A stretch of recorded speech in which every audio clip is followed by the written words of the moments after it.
Thank you, Mr. Chairman.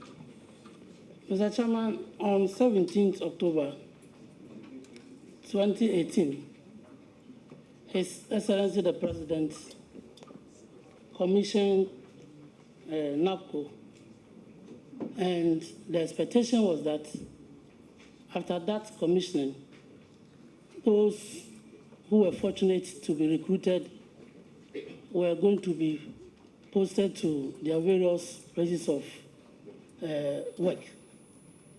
But that has not been done. They are still struggling to know where they are going to work. They don't even know the commencement date.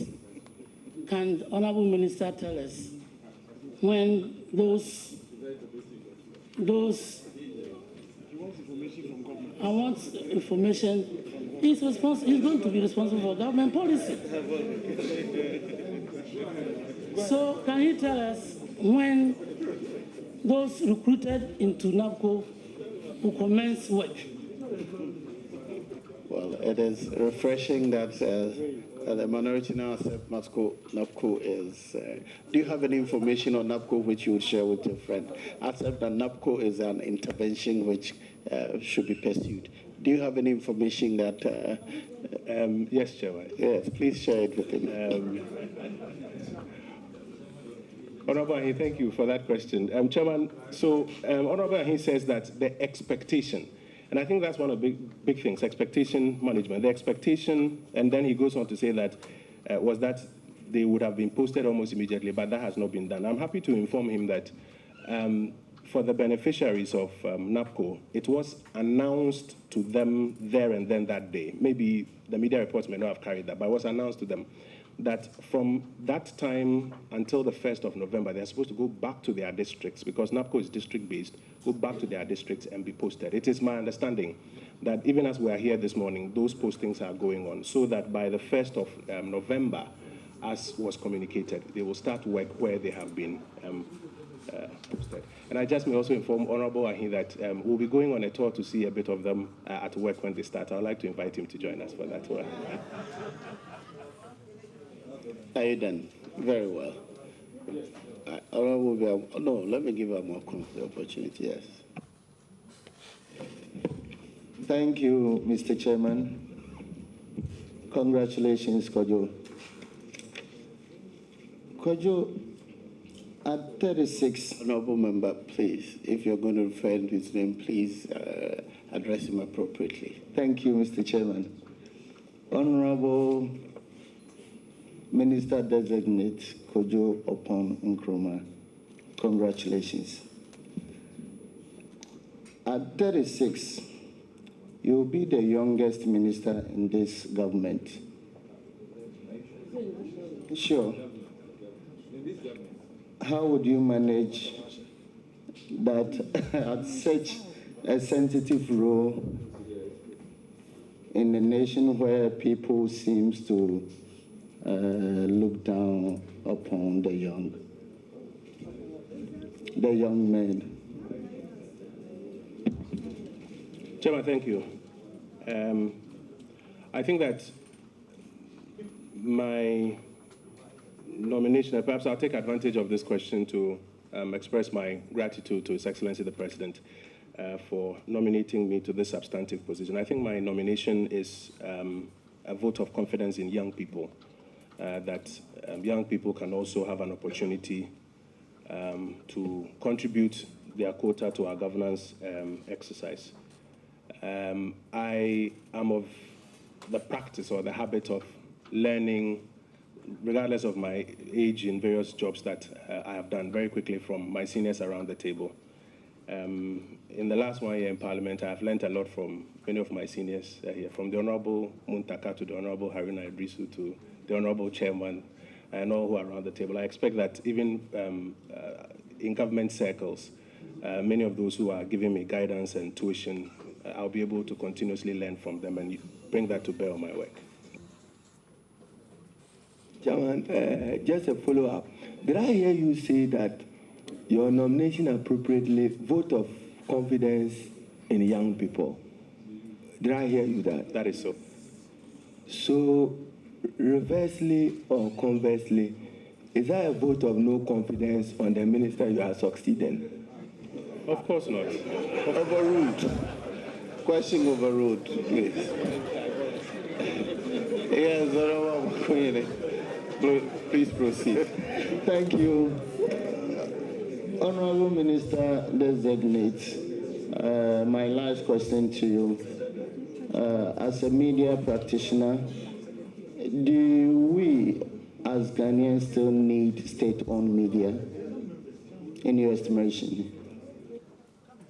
Chairman, thank you. I think there was an earlier question by the Honorable Ahi, which I responded to and mentioned that we have an opportunity to also redefine what state-owned media does, whether or not we want them to focus and pay attention to public service broadcasting.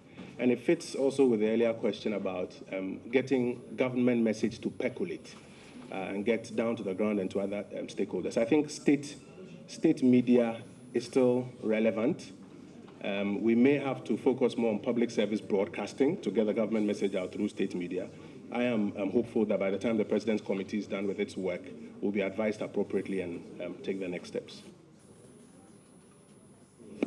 Thank you, Mr. Chairman. I'm done. Yeah, very well. I'll come to you. No, Honorable, well, you have Neelanthi van der Poy. Thank you very much, Mr. Chairman. I want to say congratulations to my very good friend, Kojo Oppong-Nkrumah. First, Kojo, let me ask you, when you were moderating the presidential and vice presidential debates, were you an active political party member? If you can help me, where active is defined as? Were you holding a membership of the National Patriotic Party? Yes, I was. You were? Yes, I was. And you were moderating the debate? Yes, I was. How did you feel? Chairman, thank you. I mentioned earlier that I did not train as a journalist. But when I got on the job, my employers were kind enough to subject me to a lot of training, both locally and internationally. And one of the things that I was trained with is professionalism, to stay on the fact and to stay in the middle, very often, regardless of what your personal sentiments are on a particular matter. And I tried very hard to demonstrate that in my line of work when I was practicing as a journalist. I do know that today there are a lot of journalists out there who are members, some are card-bearing of various political parties. The test, that in itself for me is not bad. The test is how you are able to do your work professionally, so that at the end of the day, the average viewer or listener would say that has been a fair job. It doesn't seem to have pandered to any side. Anyway, the You issue have is asked, that in that one, you asked about 4 different questions. Oh, how? I'll give you one. Please don't ask me how. Chairman. It's my ruling. I'll give you one more opportunity, please. Anyway, the second question has to do with, there has been public outcry about the excessive broadcast of what seem to be pornographic materials on our networks, both in content and in words, especially in these telenovelas and the rest. Almost 80% of our public television stations broadcast these things, sometimes at very disturbing hours of the day. If you should leave this place confirmed as the Minister for Information, what will you do to stem this degeneration of our moral and cultural values in the name of broadcasting? Chairman, thank you. The Ministry of Information has commenced an exercise of engagement with the National Media Commission, because the National Media Commission has some broadcast standards. You recall that at a point there was an attempt to even legislate it into an LI, which had its own challenges. But there are broadcast standards nonetheless. The challenge has been in enforcing those standards. We have commenced an engagement exercise with the NMC. But my expectation is that if I find favor in your eyes and the President goes ahead to swear me into this office, I will take up that engagement and we'll do well to strengthen the NMC's ability to enforce those broadcast standards, which will cure the challenge that you are talking about. Congratulations to our colleague, Honorable Kojo Oppong-Nkrumah. Mr. Chairman, the nominee recently was part of the ministers that visited KNUST campus, which we all heard him on air, to ascertain the effects of the routing on campus. Going forward, I want him to share with us what he thinks should have been done that wasn't done, so that there will be a very serene atmosphere when the students are called back to school. What can you share with us going forward, that what happened should not repeat itself again? Honourable Member, I want to be clear. There's a committee that's been set up to investigate that. So to invite the nominee to... I'll be grateful if you ask another question, yes. Mr. Chairman, Ghana's media is one of the vibrant or active media space we have in this world. Unfortunately, the conduct of some of them try to destroy the hard work of that profession. And to take you through Article 167B, 167B, page 114. With your permission, let me quote. And this is about the functions of the National Media Commission. To take all appropriate measures to ensure the establishment and maintenance of the highest journalistic standards in the mass media, including investigation, mediation, and settlement of complaints made against or by the press or other mass media, unquote.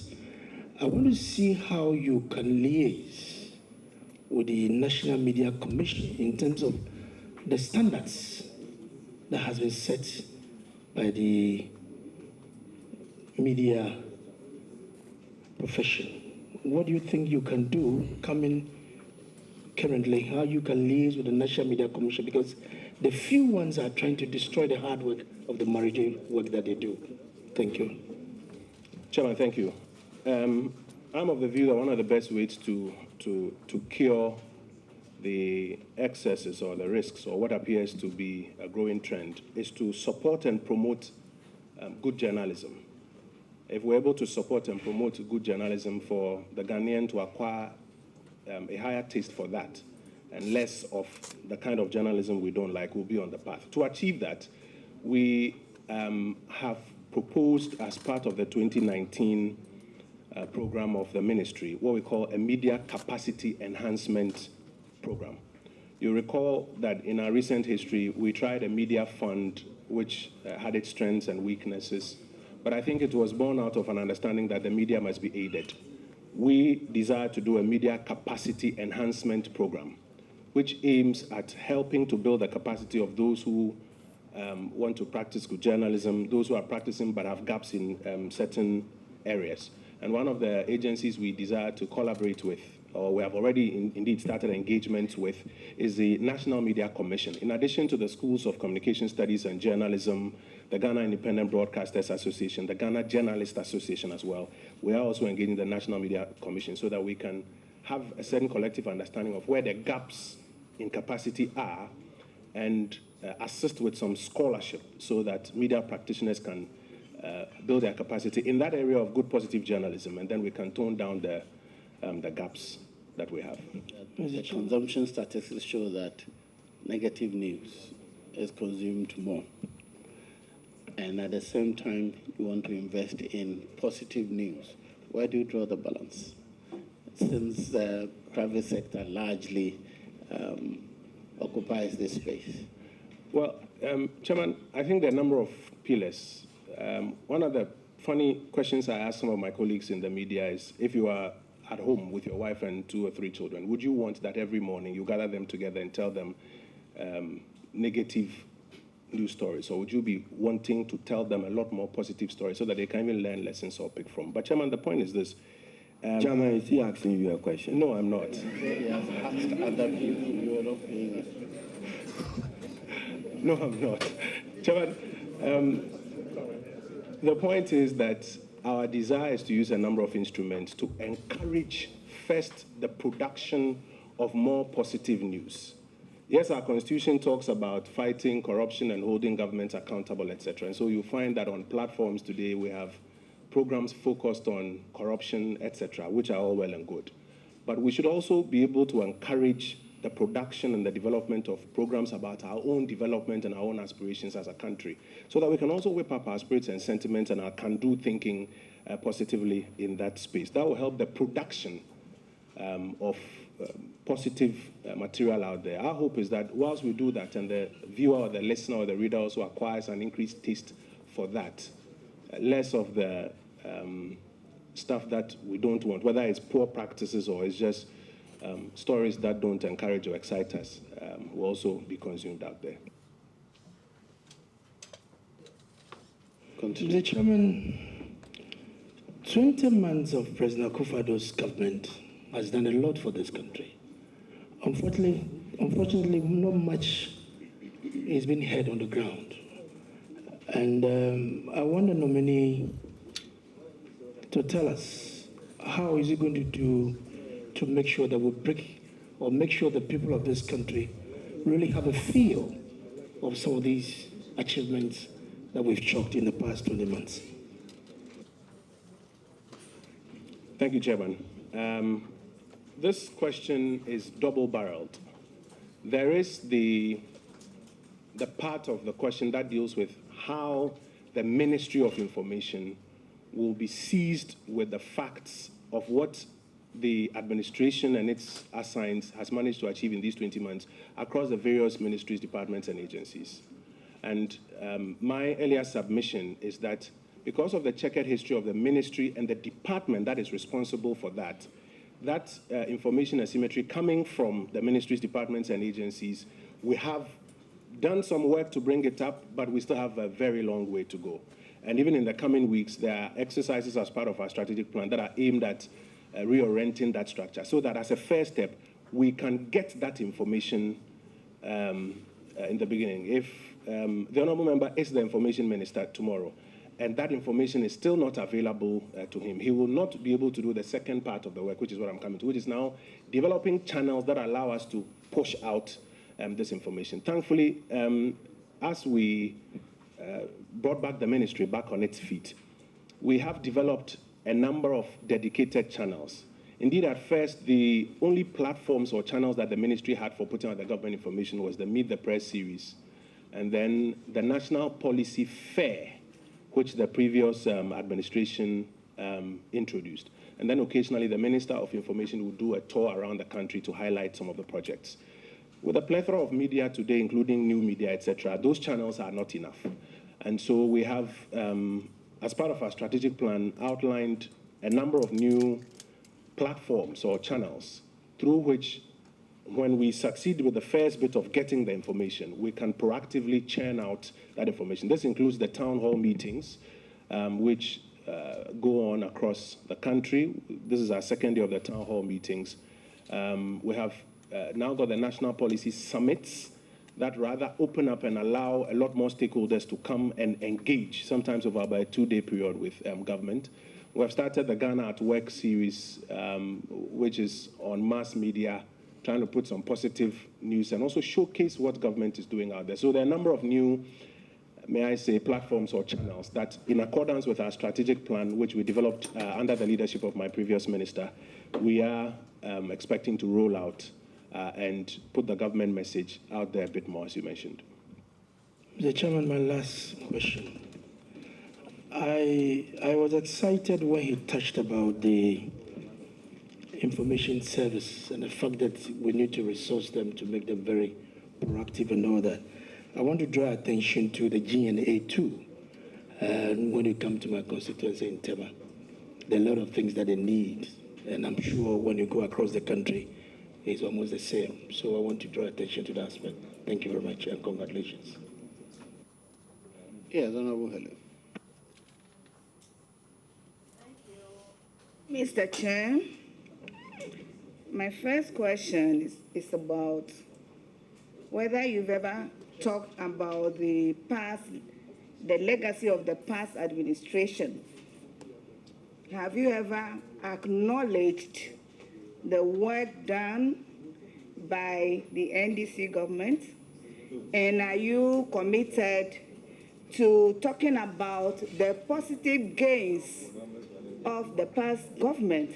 The work of the ministry is to ensure that what the government of Ghana has done, is doing, will be doing, are things that we are responsible for engaging various stakeholders about.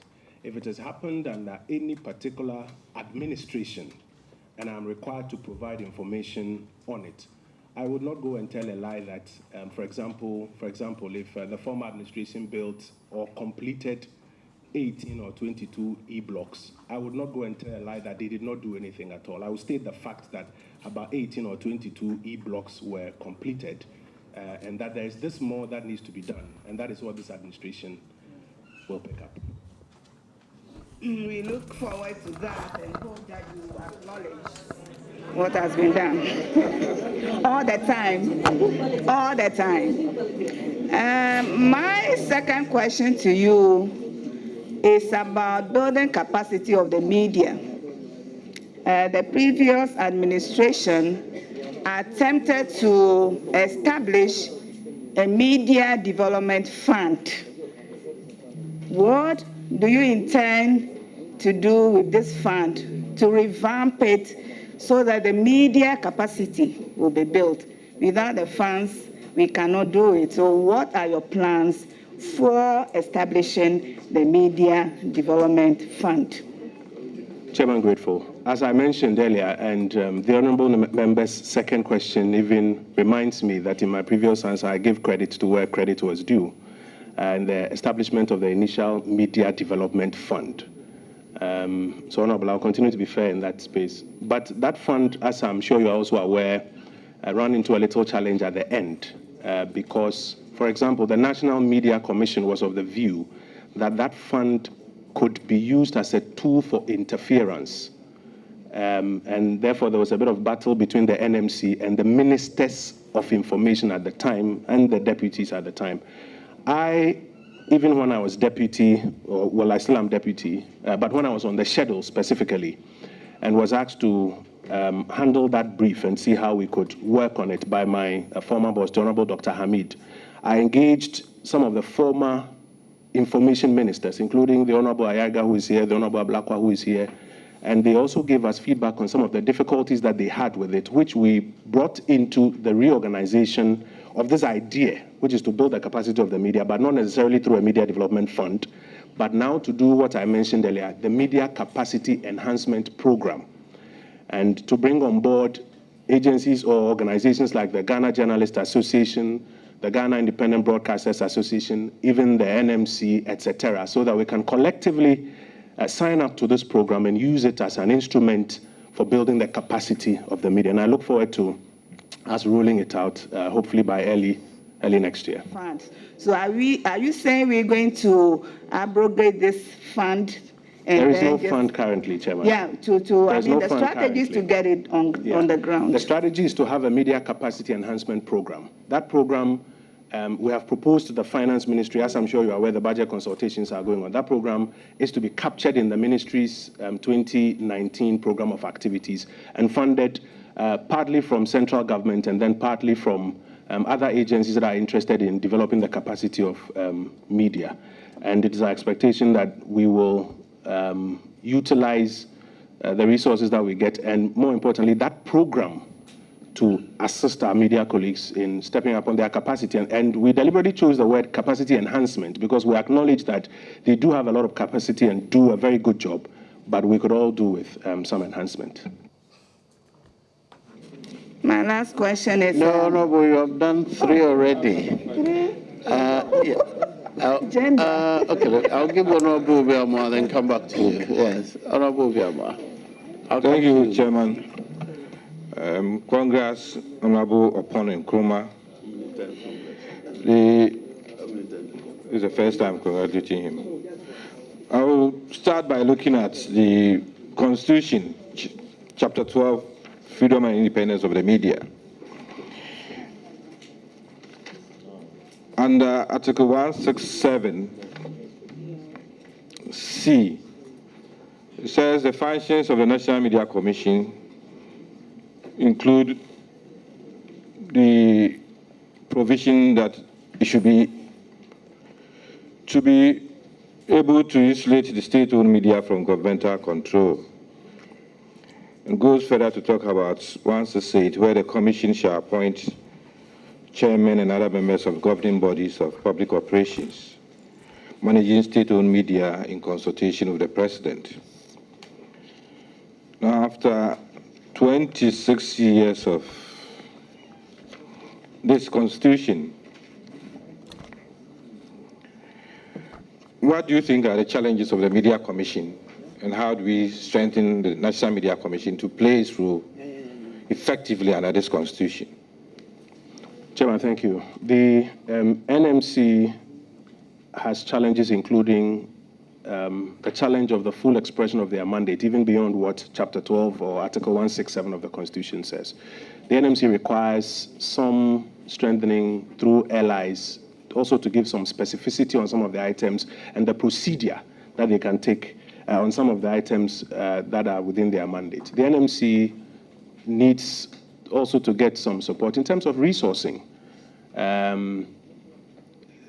Like many of our public institutions, because of limited domestic resource mobilization, we have not been able to resource them fully so that they can go full throttle on their mandate. I think that it's important to deepen the resources that the NMC gets so that they can, even where they have to stamp the authority some more and call some of our colleagues to order, they can do that, even in their monitoring exercise, so that they will know, let alone respond. I know they have monitoring capabilities, but from my engagements with them, they require a lot of help in that area. The final area of challenge that they will need some help with is in getting all stakeholders to understand the role of the NMC. I think that the role of the NMC and its powers and functions needs to also be better explained to various stakeholders so that it is easier for them, or they face less obstruction when they are required to do their job. But what is this whole matter of digital transmission network company, and whether indeed it will turn out to be a state-owned media and that it should come under the National Media Commission? How do we address this issue without taking sides or getting the impression that between the Ministry of Communication and National Media Commission, you are on one side? But how do we move forward? Because digital transmission is long overdue. We were told about 5 years ago that we were moving to that direction. And as we speak, we still haven't gotten there. But this issue, how do you think we can move forward? Chairman, thank you. A quick background. Traditionally, electronic media had to shoot a double-barreled gun. One is to develop their media content, and two, at the same time, to find ways by which they could transmit that content to you, the receiver, at home. And as technology evolved, what it meant was that people would choose different paths in the technology space. It comes with its own costs and its benefits, etc. As the digital revolution started, the desire was to move from analog into digital and free up spectrum space. And in the digital space, there are about two major channels. There's the DTH, which is satellite-based to home, like many of the boxes we have at home. And then there's the digital terrestrial, which is the same digital signal, but is mounted on a terrestrial, as in on-land transmission platform. The view the world over is to separate transmission from content, so that it is easier for media practitioners to set up your own TV station and just focus on your content. And you just plug into the backbone of the digital transmitting company. Now, the argument that has come from that is that some consider the digital transmission company still as part of media. Some consider it as just telecoms infrastructure. And I think in some jurisdictions, and lately here in Ghana, where you have a National Media Commission, which is responsible for state-owned media, they interpret the functions of a company for transmission to mean that that too is media and therefore must come under them. There are those who don't share that view. I think the exciting thing is that there's an opportunity to sit and dialogue and to, educate each other. And I'm hopeful that as the NMC chair has requested and has petitioned, once those engagements start, we'll be able to bring clarity to this matter. Honourable Minister, let's try and do some comparison things which we understand. If I start a newspaper and I use a printing house to do the printing, what if you use it to be the same? Is the printing house part of media, which should be managed by the Media Commission, or is that analogy the same? Yeah, that's exactly the situation where we are now, where some say that traditionally the media company included the printing house. So even if today you separated the media company just to focus on writing the story, and they go to any printing house and print, where you have provisions that state-owned media should be, I say, superintended by the NMC, then if the state set up a printing house, some want to consider that printing house that doesn't do content as part of media. And then there are others who say that, but of course, that's just a printing press. Let those who do the content, because the real provisions or the intent of the framers is to protect content, not the printing press, what type of ink they use or what type of printing machine they use. And so these are the views, and it's a good analogy. We are hopeful that when we sit down, we can resolve it. Yes, finish and then. That's my last, Mr. Chairman, my last question. Now, let's come to National Communication Authority. They have several functions, but one critical aspect is licensing. Licensing electronic media to be able to operate. Now, you find out that sometimes those not in the mainstream media are also capable of engaging in the electronic space. And I remember asking even a question here some time ago about where you could have even the mobile phone companies telling you to go to a certain code and you'll be able to even watch pornography. Now, what do you think the National Communication Authority should be doing to be able to manage these things without necessarily infringing on the rights and freedom of those who engage in this kind of activities? Chairman, thank you. Thankfully, the National Communication Authority's functions that relate to media, they have many other functions, as you mentioned, but the only time they come into the media space is where any person who wants to exercise the rights of Article 162, 3, and 4, as in indulge in media publications, decides to publish his content through an electronic spectrum. At that stage, then he requires a license to use a particular spectrum, which is given by the National Communication Authority. In my understanding, the function of the National Communication Authority, therefore, is limited to the licensing of or the utilization of that electronic spectrum. The content aspect of it is content that falls under the NMC content standards. And therefore, if anybody is publishing content, be it through electronic spectrum or non-electronic spectrum, and that content falls below or infringes upon the content standard, then the NMC is the one that is seized with the powers to intervene and correct accordingly. And I encourage both agencies to play their roles in their respective lanes. Very well. Are you encouraging them or you facilitate that they play that role? The word you use, you encourage them. You are a minister and you'll be minister.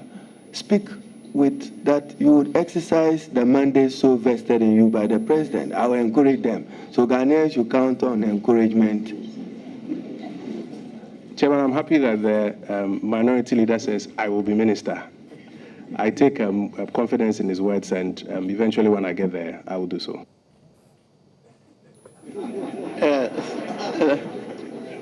No, you spoke before. I promised Suini earlier, so after that I'll come to you. Yes, Honorable Suini. Thank you very much, Honorable Chair. My colleague, former broadcaster, let's talk a little about the media. Now, based on your experience as a practitioner, and now as a focal person in government, working with the media, what is your view on those who think that our media is becoming tyrannical? Chairman, thank you. I think that mostly, our media is doing fine, mostly. And I say so because if I look at the data before me, the data of media audience share, and I connect that data to the kind of content that those who have the largest audience share produce, mostly it's fine. But in every society, you will find some fringe elements who have their own peculiarities, and tyranny being one of those peculiarities. In a democracy, you will find people with different views. I think that's the essence of what we want to encourage. To the extent that those views do not infringe on laws specifically or rights, or we don't want to legislate along those fringe elements, I would say that it falls within the ambit of democracy, even if we view it as tyranny.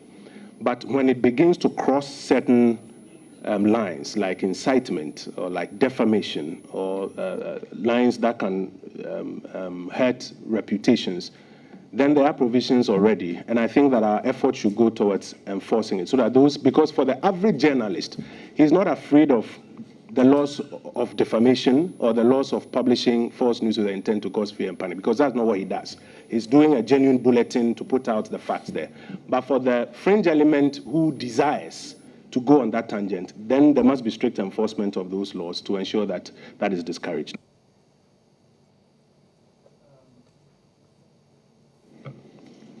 Let's still stay with the media. I would have expected a more frontal position on it, but maybe given the fact that you will have to work with them, you are a bit careful on the position you take. But and that is where the problem is, because some people think you never can win with the media these days. When you are right and when they are wrong, you are still the one to be held responsible for why they are wrong. But that's just by the way. Now, this is a bit personal. How do you consider the transitioning from broadcasting to active partisan politics? Are you seen and related to, even in government and in politics, beyond your previous life as a broadcast journalist? Chairman, thank you. My colleague who asked the question wears the same shoe as I do.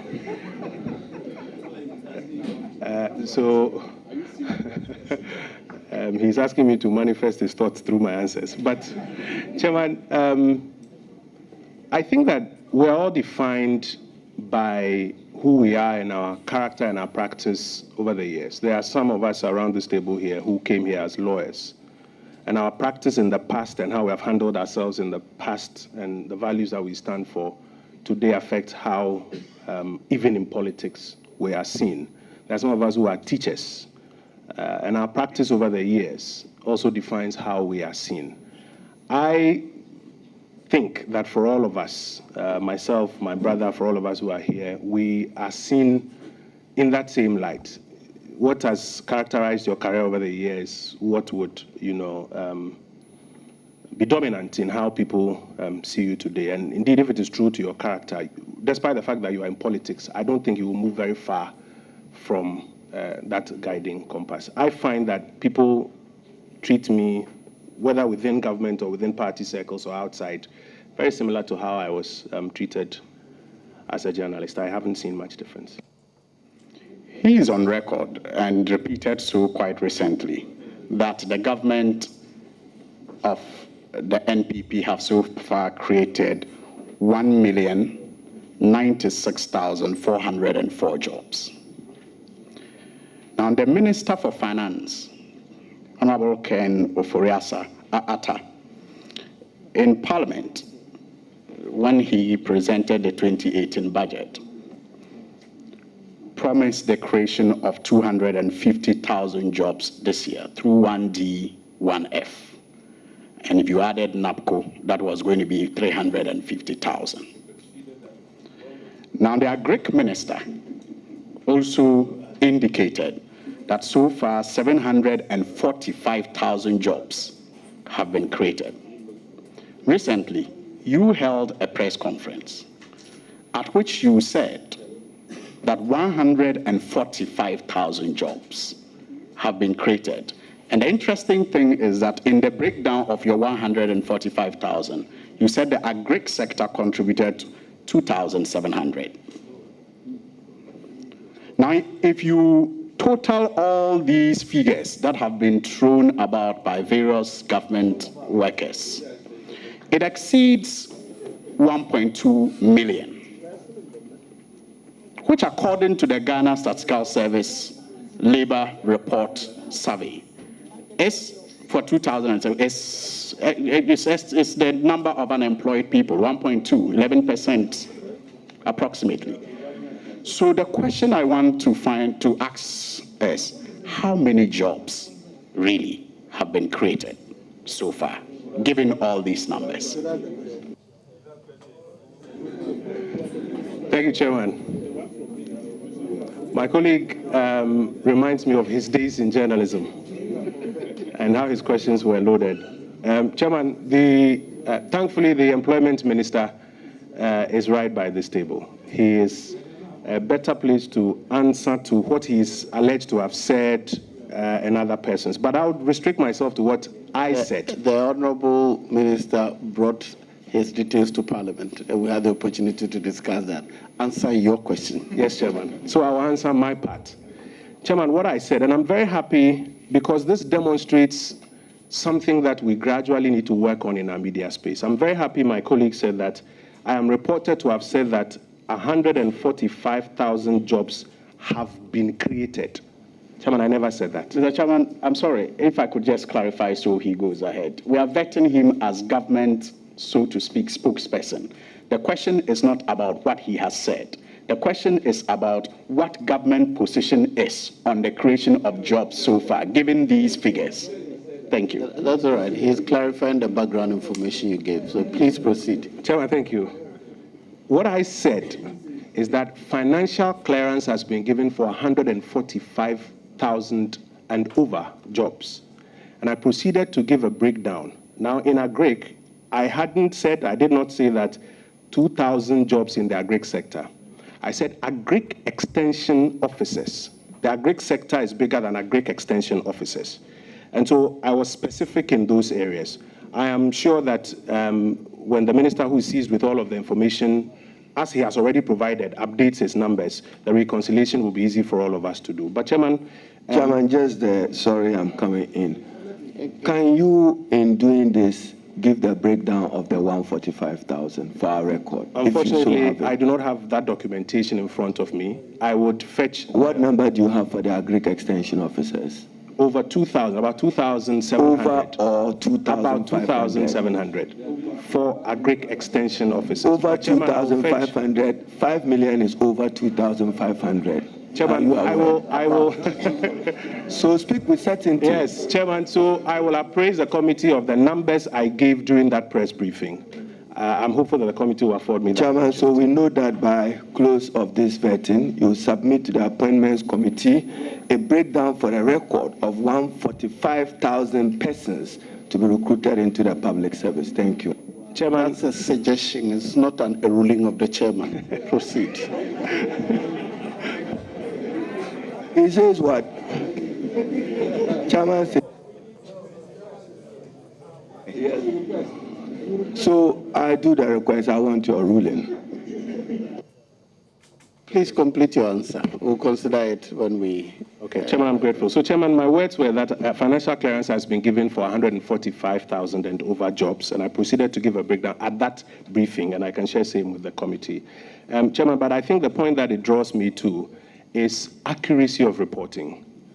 And I'd like to take advantage of this opportunity and mention that as we even work towards our media capacity enhancement program, one of the things we want to look at is accuracy of reporting, because words mean a lot.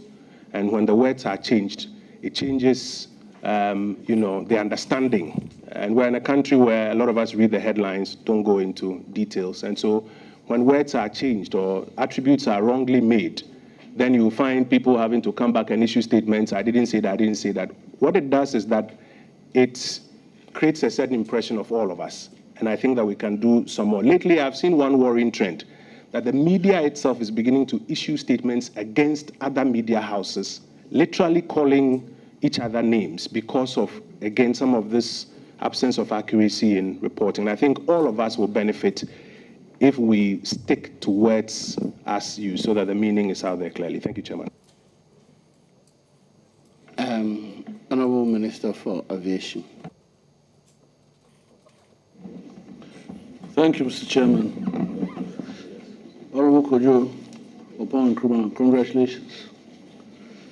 I have only one question, and it's about youth employment or unemployment. I don't know how you look at it. We are all very concerned about the unemployment situation amongst the youth in the country. That is why the President has brought in the NAPCO program. Indeed, before that, we had a youth employment program. But I've gone through studying all these modules and haven't seen anything dedicated to journalists or public relations practitioners. You have introduced yourself as a marketing communication expert. You've had experience with students in free enterprise. You also led a program within Joy on entrepreneurial development. You've interviewed over 6,000 people on business and many other things. I'm sure you've come close to private sector practitioners in many ways. My question is very simple. Given that there's so many young men and women who are going into journalism training and public relations, would you consider as an initiative developing a dedicated module or program for such young men and women? Or do you have any in mind that you should share with us? Thank you. Chairman, grateful. Thankfully, under the NAPCO program, under the Civic Ghana module, we have a column for journalists and media practitioners or persons who want to have an opportunity to ply their trade in that space. We requested and were allocated 680 under the entire NAPCO bracket, and we have, may I say, numbered them out to various districts and various offices where they are in the process of being posted now, so that from November, at least 680 under the Civic Ghana module of the NAPCO program will have an opportunity to practice a bit of journalism and public relations through the offices of some of our ministries, departments, and agencies, and under the supervision of the Information Service Department. Mr. Chairman, I'm very interested in the industrial attachment aspect of it. This is what I'd like to know, whether you wish to develop a program like that for factories and other business enterprises. Thank you. Chairman, thank you. The Ministry of Trades and Industry also requested for some significant numbers who they are putting in that space. If the honourable member's question is how we dovetail the journalism aspect into that one, I'm hopeful that we can look at that maybe in the second year cohort of the NAPCO program. Yes, Honourable Kojo Oppong-Nkrumah. Most grateful, Chairman. Thank you very, very much. I want to draw the nominee's attention to Article 1623 of the Constitution. In several responses, you have been talking about licensing and the NCA's role in licensing media houses. But Article 1623 states clearly, if I may quote Mr. Chairman, that there shall be no impediments to the establishment of private press or media. And in particular, there shall be no law requiring any person to obtain a license as a prerequisite to the establishment or operation of a newspaper, journal, or other media for mass communication or information.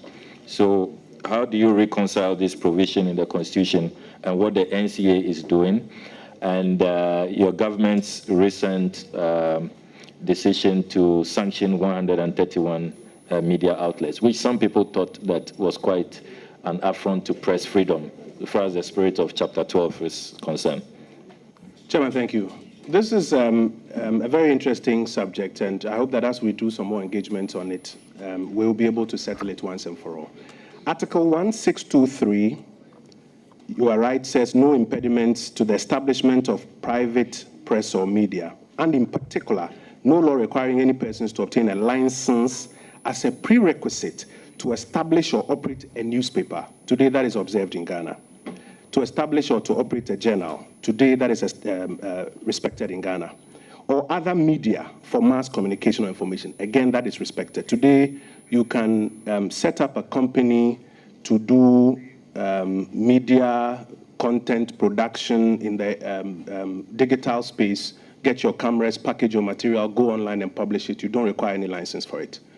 When you choose, however, that you want to use electronic media and you require spectrum from the Republic says that the agency of the state that oversees spectrum and ensures that everybody stays in his or her spectrum allocation is the NCA. And so you go to the NCA for a license, not a license for media or your content, but for a license to utilize that particular spectrum. And I'm sure my colleague is very much aware of the need to license people to use various parts of the spectrum and to keep people in their spaces for our mutual national security. I think that over the years, some have sought to interpret the license for utilization of spectrum as license for media. You can do your content and put it out there, and there are no impediments to it. But if you choose that you want to use spectrum, then the laws on spectrum apply to you, and it's not an infringement on freedom of media. Honourable Member, just for the record, is there a law or not passed by Parliament regulating the use of spectrum? The NCA Act covers that. So it's not your interpretation, it's Parliament's work that we are talking about here. But Chairman, to help him, there are the Electronic Communications Act, not just the NCA, and the Electronic Transactions Act. So probably he's right on it, but I'm sure along the line we'll provide some more detail for him to clarify some matters relating to the conflict between the NCA and the National Media Commission. Thank you very much, Mr. Chairman. And I'm sure when we get there, we can also discuss some of the NCA measures, which some consider punitive and quite inhibitive so far as press freedom is concerned. But my second question, yes, I'm glad that you read my article on it. My second question, Mr. Chairman, has to do with the vexed matter of the Right to Information Bill.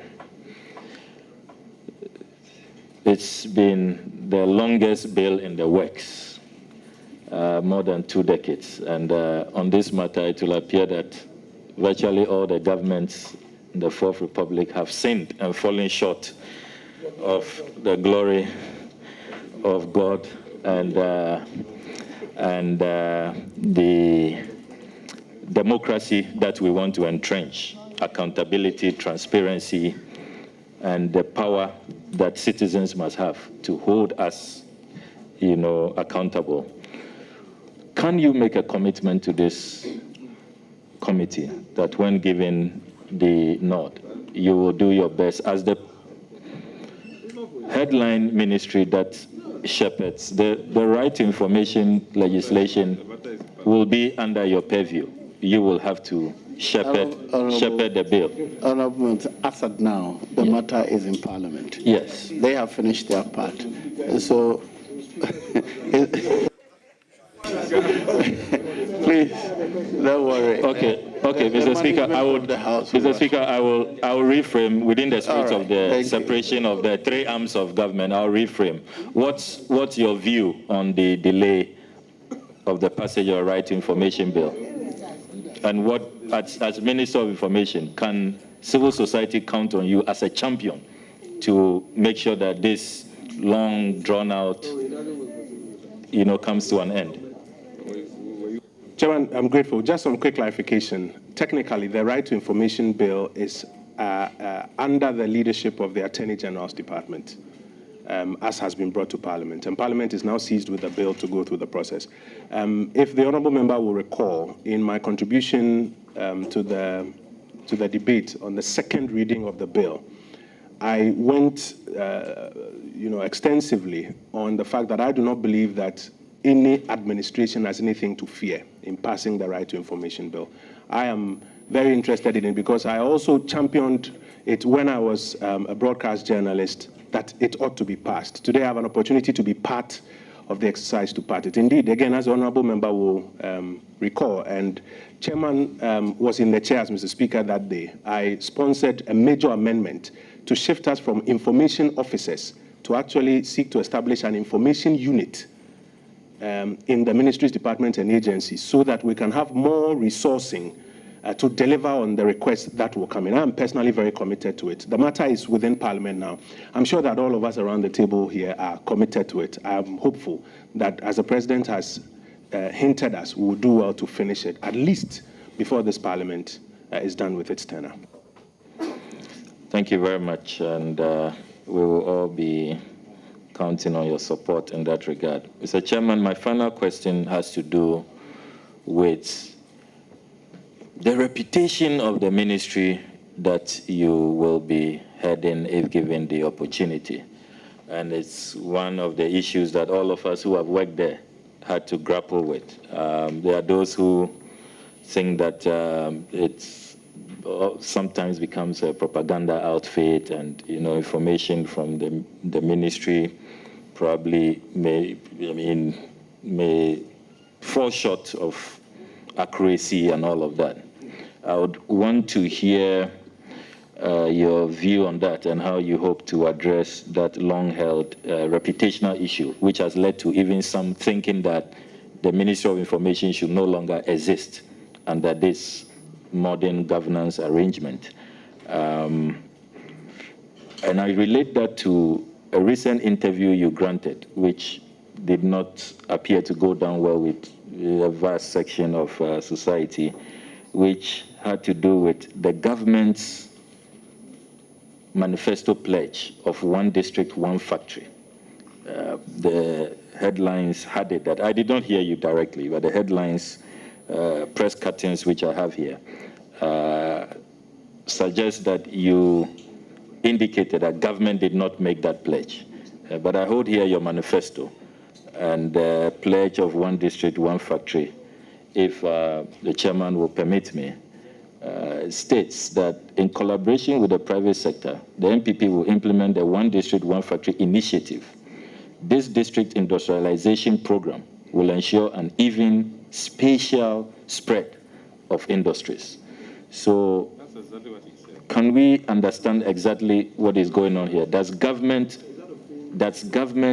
remain committed to the pledge that it made to the people, and for which you have a compact with the people to provide for us one district, one factory, whether in collaboration, in support, in saying first, one district, one factory. Is it going to happen? That's what the Ghanaian people want to know. Chairman, thank you, and I'm particularly very pleased that my honourable colleague has raised this matter here. It goes to the issue again of accuracy in reporting that I keep hitting on. I held a press briefing to provide an update of where we were on that manifesto commitment. Indeed, if the administration sought to run away from the manifesto commitment, I would not hold a press briefing to update on where we are on the manifesto commitment. And at the beginning of the briefing, I said, it is important to understand what the commitment is. My colleague right now said, are you committed to the pledge? The pledge is two words, THEPLEDGE, the pledge. But what is the pledge? So I took the media present to, I believe that will be page 42 of our manifesto, and read the text of the manifesto commitment, that this was our commitment, that in collaboration with the private sector, we will start a national industrialization program, starting with the One District, One Factory program. That is the pledge, that is the commitment. We are committed to it. And this is the update of where we are now, as at that time, and I read the briefs to them. I noticed that a lot of media houses reported that to say that we did not make a one district, one factory commitment. But that is not true. We made a commitment. But what is the commitment that was made? And I went ahead to read the commitment as made to the media therein gathered, which is to work in collaboration with the private sector to start a national industrialization program and to do that through a one district, one factory program. So I am very excited he has raised it. Those were my words that day. They are the words as you have read yourself. The government of Ghana, which is currently led by the Akufo-Addo administration, is committed to this manifesto promise or commitment as made. Honorable Minister, yes, I'll give you the, Barbara, I'll call you, but that brings me to a question you had noted for the future. But it has come up about 2 or 3 times, so accuracy of reporting. Are the headlines part of reporting? Because I've often challenged headlines attributed to me which are not true. You grant an interview with them, they pick one word here, pick another word there, put them together and attribute that to you. Now, how are we going to, and indeed when I challenged the reporter, they said, well, that is the editor's choice. In particular, I specifically, one of the agencies you were working with, I told them I won't grant them an interview unless their online thing is not reporting me, because they were very notorious for misrepresenting you with their headlines, you know. So how do you propose to deal with this? I know that some, like I said, is their style of selling their news, but some are actually mischievous, deliberately putting out misinformation and attributing it to you. How do you propose to deal with this challenge, particularly on the social media? Chairman, I am a firm believer in building people's capacities. I think that a lot of people or a lot of recent practitioners have entered the newsrooms being taught that the story is different from the headline. Just find a headline that will be titillating and punchy and will sell. There's another school of thought that says that the story is part of the headline, quote accurately, so that you don't lead us down the spiral. I think that it is in the media's long-term survival interest to join the second school of thought, that the headline is part of the story and that we need to be accurate in quoting. You know, and often as political actors, some of us will be excited if we see a headline that displays our opponent looking bad. But tomorrow it will be done to you. So collectively, we need to make that point that the headline is part of the story, and as much as possible, let us be accurate. I don't really believe that it is often done out of malice. As I said, if I look at the data before me, the media houses with the largest shares mostly are doing it right. There may be a few excesses, but I believe that as we assist them to enhance their capacity some more, you know, people will see other ways of getting people to read your stories without necessarily twisting the headline or sometimes misrepresenting what is, you know, being said. I believe that as we work towards building capacities, we'll get there.